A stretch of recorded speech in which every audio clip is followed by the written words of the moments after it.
Hi, everybody. Welcome to another edition of Packers Unscripted from Packers.com. I am Mike Spofford, joined as always by my partner in crime, Weston Hodkowitz. We're coming to you here from our studios at Lambeau Field to talk about, Wes, a playoff-clinching victory for the Green Bay Packers, 17-9 over the Chicago Bears. The last game at Lambeau Field for this season, but not the last game of the season for the Packers because they now have the number 7 seed. They will be playing in the wild card round, taking a 9-8 record into the playoffs.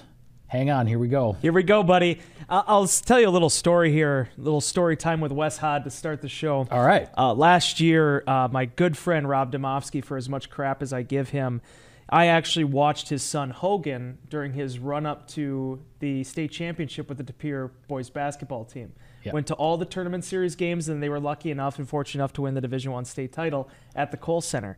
When I got done, I said to myself, man, I wish I would have enjoyed it more. I was just so nervous. And then after the game ended on Sunday, I got the same feeling.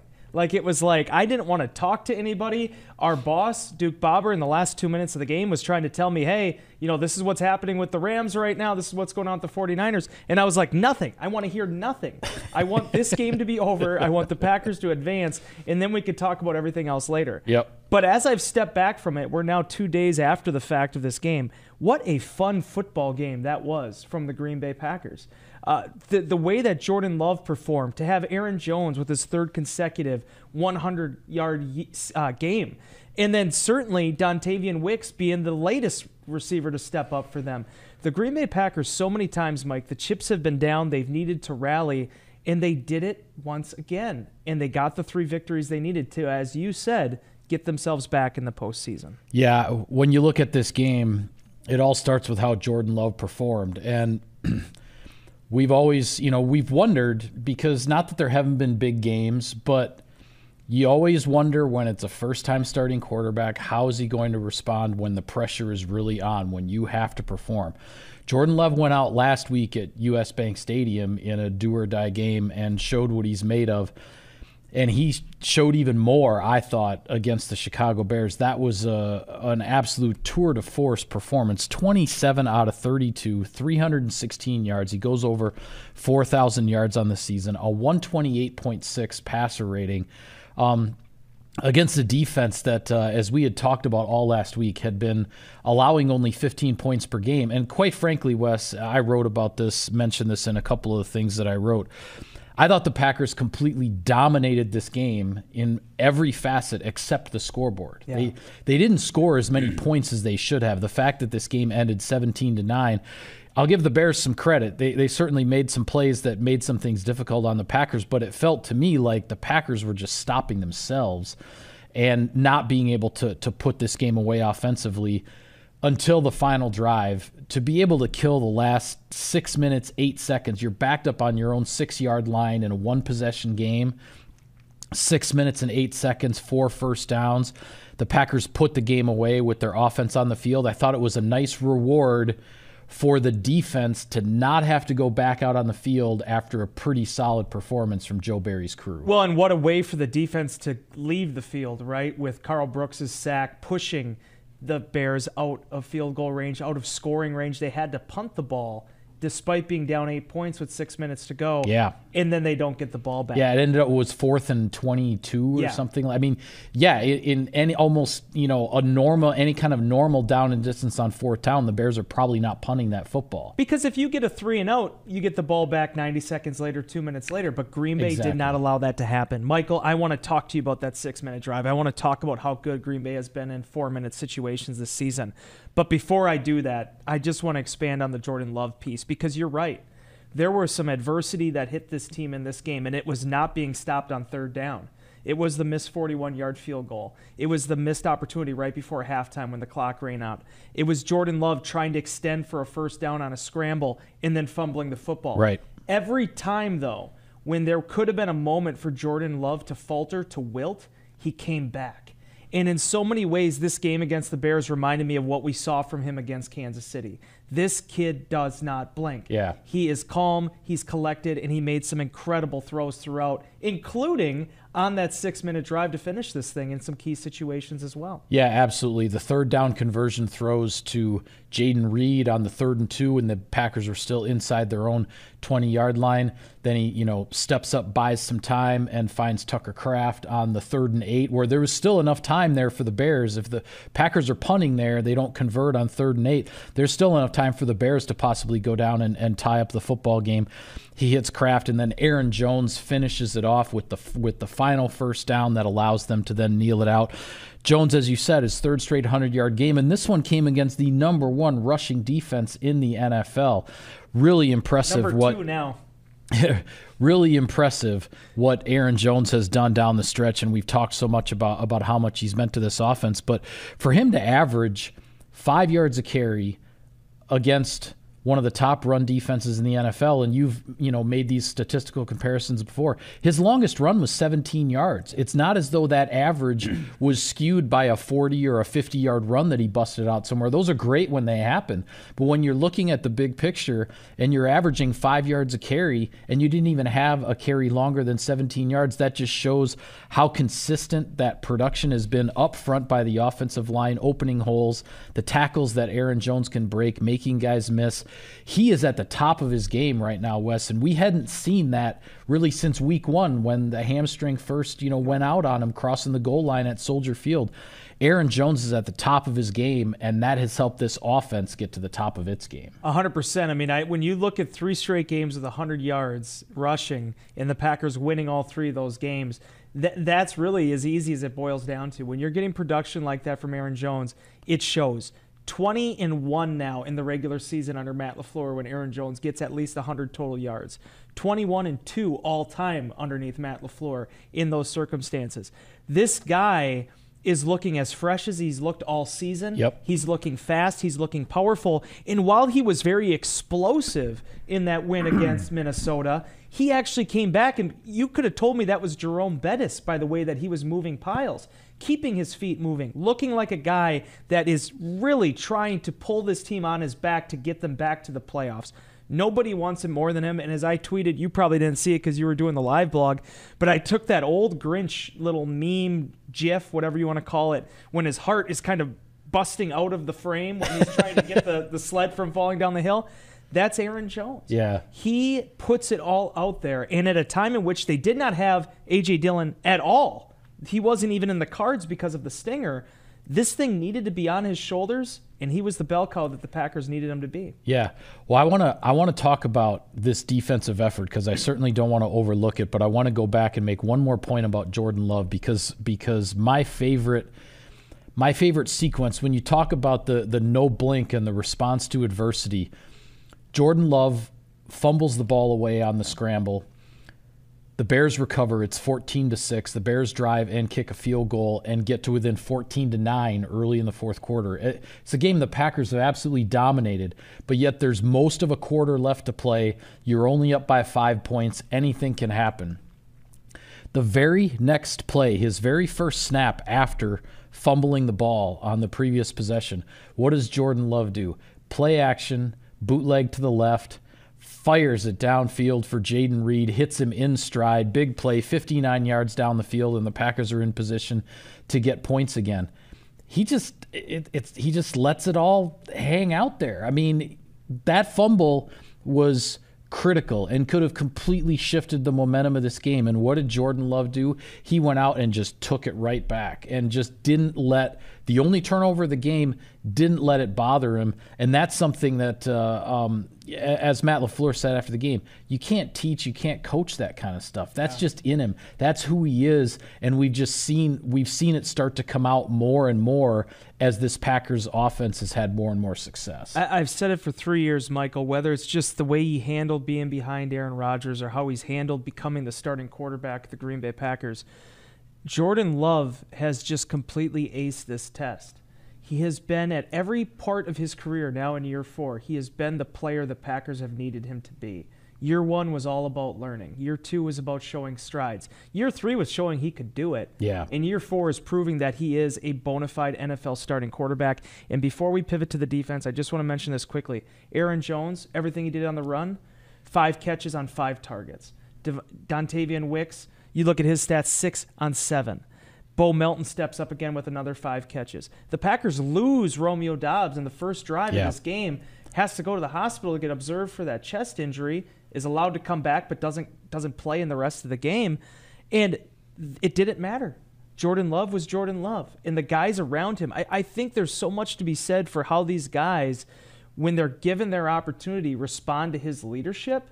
And ultimately, when you have a game where Daniel Whelan doesn't have to punt once, feels that momentum down in and down out. Yeah, and what Dontavian Wicks did in this game was just emblematic of how things have gone for this offense with the perimeter weapons all season long. He'd missed the last game and a half. He exited at halftime against Carolina on Christmas Eve after catching a touchdown pass.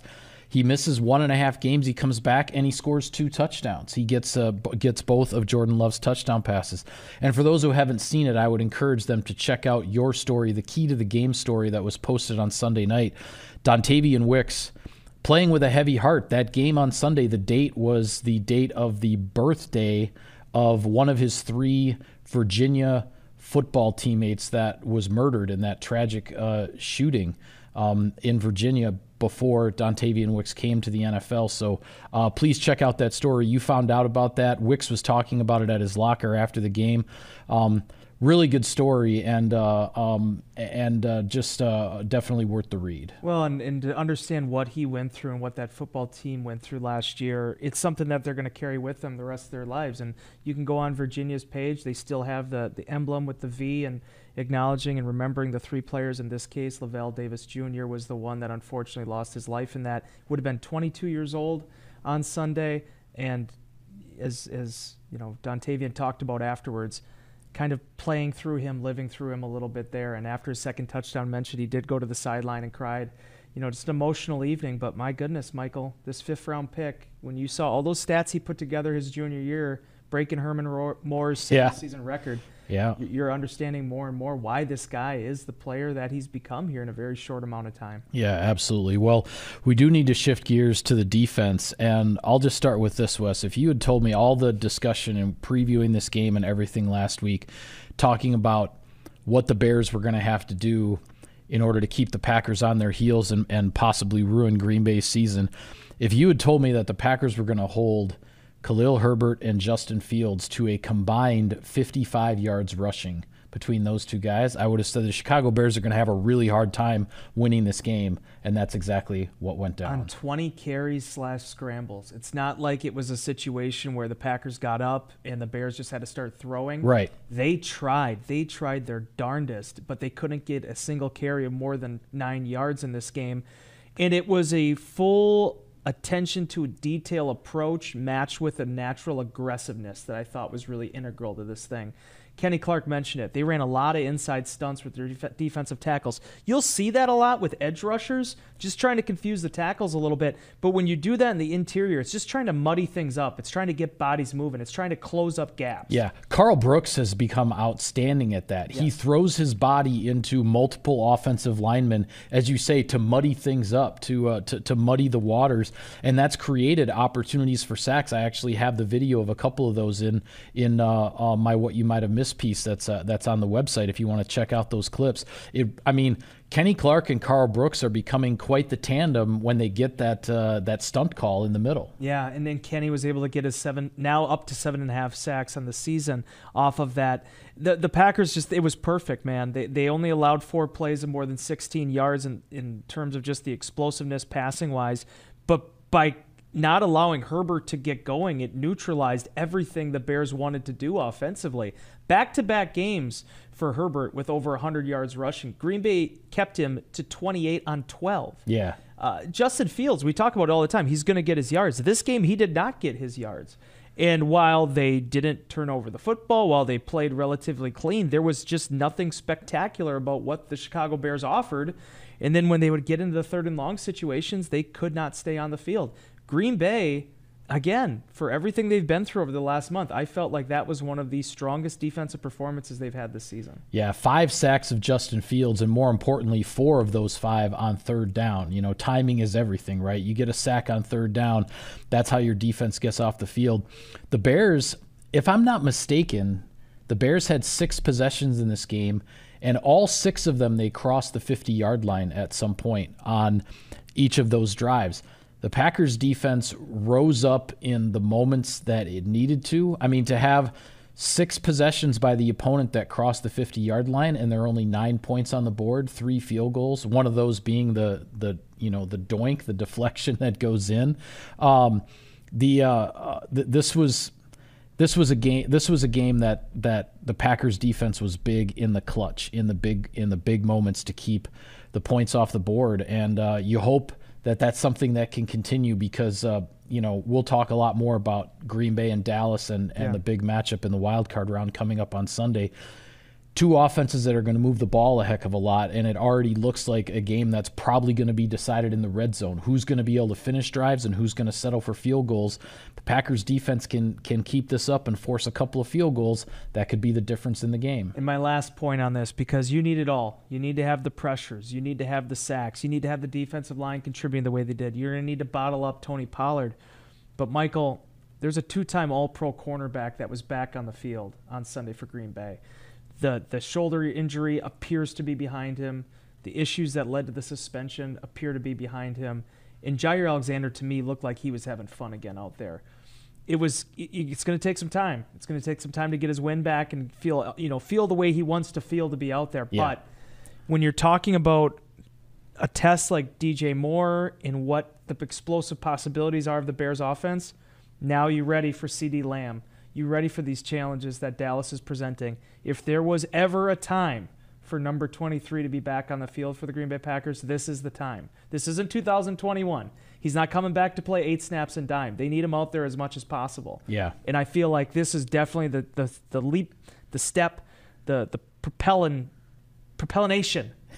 if I may call it that. But no, but just the impetus for what could be something special. Yeah. And I'm excited to see what Jair can do with that opportunity. Yeah, I'm with you. I'm with you on that 100%. A little bit of sponsor business here, Wes. Sirius XM NFL Radio delivers hard-hitting analysis and up-to-the-minute NFL news that true football fanatics need 24/7, 365. And at Cousin Subs, we have something for everyone, like our Wisconsin cheese curds, mac and cheese, golden fries, and creamy shakes, all paired with your favorite sub or sub in a bowl. Cousin Subs, 50 years of better. You're not gonna say anything about our new fancy mic stands? I was gonna let you talk about that with sipping coffee out of it. I'm really excited about these things. Look at the cool logo. Yeah, we got some more swag here. I'm very excited to be drinking my morning coffee out of this moving forward.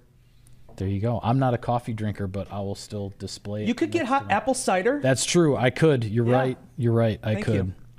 Well, looking at the playoff picture, the Packers are the 7th seed in the NFC. They will travel to face the number 2 seed Dallas Cowboys, who wrapped up the NFC East division title with a blowout victory over Washington, pretty much what we expected there. So the 7 versus the 2 is Green Bay at Dallas. That will be 3:30 p.m. Central Time, kickoff from AT&T Stadium. Just to run down the way the rest of the playoff picture looks, the Detroit Lions are the 3 seed. They will host the 6 seed Los Angeles Rams. Tampa Bay wins the NFC South as the 4 seed.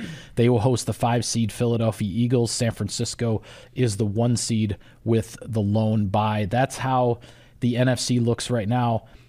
Just any of your thoughts, and we'll speak maybe on more the specific matchups on our next show heading into the weekend, but just your thoughts on how kind of things shook out in the NFC and the placement that everyone fell into. This isn't just for product placement. I'm going to do this one more time to Mike Tomlin, to the Pittsburgh Steelers.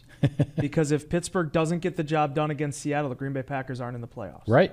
Everything 100%. that could have went against Green Bay, for the most part, by the way, I think I actually have to drink, right, when I toast to somebody? Yes. Yeah, you should. You should. But things didn't go well in terms of how last year everything fell Green Bay's direction. It didn't go that way this year. Yeah. The one difference maker was Pittsburgh picking up that victory because Seattle was able to eke out their win. So you had Seattle, New Orleans, and then also New Orleans by proxy of Tampa Bay. All those teams ended up with 9 wins. The Green Bay Packers needed to win a football game to keep themselves in it, and because of that, it was nice to see Pittsburgh also get the number 7 seed over in the AFC side of things. Yeah, Seattle, as we had talked about, Seattle pulling out those last-minute victories with touchdowns against Philadelphia and Tennessee. All of a sudden, they were the team that was keeping themselves in control of their playoff fate until Pittsburgh made the long flight out to Seattle. And with Mason Rudolph at quarterback, that Pittsburgh offense has found something different. And as you said, the Steelers, they're the 7 seed in the AFC. They will travel to Buffalo. Great game. Buffalo is the 2 seed, having beaten Miami in the Sunday Night Football game to end the regular season. So Buffalo ends up winning the AFC East.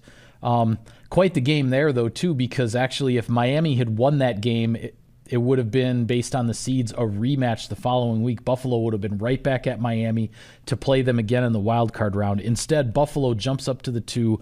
They're going to host Pittsburgh. Miami is the 6. They will go to 3 seed Kansas City. And then Cleveland, as the 5 seed, will travel to 4 seed Houston. Houston ends up winning the AFC South with a big victory over the Indianapolis Colts on Saturday night, and then they watched the Tennessee Titans knock off the Jacksonville Jaguars to knock Jacksonville out of the division race and out of the playoffs. Houston's the division champ with the rookie quarterback C.J. Stroud, the first-year coach in DeMeco Ryans, and they're hosting a playoff game in the AFC. Yeah, it's fun how the playoffs actually lined up. When you look in terms of, and I felt like Green Bay was a part of this. I know I've talked ad nauseum about how I felt like the playoffs would be better if Green Bay snuck in. I just feel like over Seattle, over New Orleans, there's just more to like about that team. There's more upside. There's more value. There's a reason why it's sitting in the 325 slot on Sunday. Right. And while you may not have household names as much yet with Houston and some of these other squads, C.J. Stroud being the rookie, being kind of the savior there of that franchise, and playing the way that he played this season and the way he played in that game. That final drive for that touchdown to take the lead against Indianapolis, a couple of the throws he made on that drive were just phenomenal. I mean, absolutely unbelievable for a rookie to be making those kind of plays with the season on the line, the pressure that went with it. Really impressed by C.J. Stroud, and I got to believe he's the offensive rookie of the year in the NFL. I think he probably had it wrapped up even before that game, but he left absolutely no doubt that he should get that award now. But then you look at, obviously, there is the Deshaun Watson factor between the matchup with Houston and Cleveland. I'm sure stuff will be made of that this week. But how cool is it that it's Joe Flacco, who was signed off the couch, less than a month ago, just a little over a month ago, and then he didn't even play in Cleveland's finale because he was so important to them in a game that didn't have any additional meaning. Yeah. And then now he's going to lead the Browns, the Cleveland Browns, the franchise that has not really had any success since they were reintroduced into the NFL in 1999. He's going to be the team to try to mount a rally here with them, to try to propel them to something special. And then, if I may, just quickly closing on the Dallas Cowboys, because this is going to be a supreme test. I do think there is a lot to like about this football team. But I have continued to say, Michael, Dallas is 8-0 at home at AT&T Stadium. I believe it. Were they also undefeated last year at home as well? It might have gotten all the way up there. You may be right about that. I don't recall specifically. Whatever the case may be, I even called them in one of the appearances I did this week the greatest show on turf in 2023. I am so excited to see this incarnation of the Packers take on the Cowboys. And I understand we will talk on this and we'll preview it on Thursday. But when people were talking through various scenarios of, well, could they go to Detroit? Could they go to Dallas? Detroit would have been fun. The Packers have already beaten the Lions at Ford Field this season. But independent of the Mike McCarthy discussion, to see the Green Bay Packers now test itself against a team like the Cowboys, I personally was kind of excited to see that's how the ball bounced when it was all said and done. Yeah, I am too. I think this matchup is really something. You're talking about, I don't know exactly what the statistics are, where they are ranked in terms of the entire season, but you're talking right now about two offenses in the Cowboys and the Packers that are playing as good an offensive football maybe as anybody out there, because, I mean, don't be fooled by the Cowboys only scoring the 20 points or whatever it was against the Lions when they beat them. I mean, CeeDee Lamb, I think it was, fumbled one through the end zone when they were going to get a touchdown there, and the whole fiasco with the tripping penalty probably cost them, 4 points there. So this Dallas team has one heck of an offense, and this Packers team is playing as good at offensive football as any team in the league right now, in my opinion. And as I always tell anybody, if you are a football fan, if you are a Packers fan, there is no better time to be alive than in January when you're one of the last 14 teams left in this thing. It's exciting. It's exciting that the Packers and Jordan Love's first year as a starting quarterback have been able to make this jump, and seeing how long this ride goes. If you can take it all the way to Vegas, who knows? But it is a fun thing to be a part of. And when I opened the show and talked about my kind of nerves and everything, it was mostly built out of the idea of story. I felt like this team was good enough that this should be the story. It should be getting back to the playoffs with this particular team. Not when the receivers are 2 years older or you have some other guys that are going to be maturing from this young core. No, right now. Seeing what this team, with all the strides it's made since week one, where it can take this thing now in January, that to me, Michael, as a writer, as a reporter, that's incredibly interesting to track, and I'm excited to see how this plays out. Yeah, 100%. It's going to be a fun week around here, but with that, we will call it a wrap on this edition of Packers Unscripted. Be sure to follow all of our coverage of the team, all the preview stuff leading up to Packers-Cowboys on Sunday from Dallas. We will have it all for you on Packers.com. For Wes, I'm Mike. Thank you for tuning in, everybody. We will see you next time.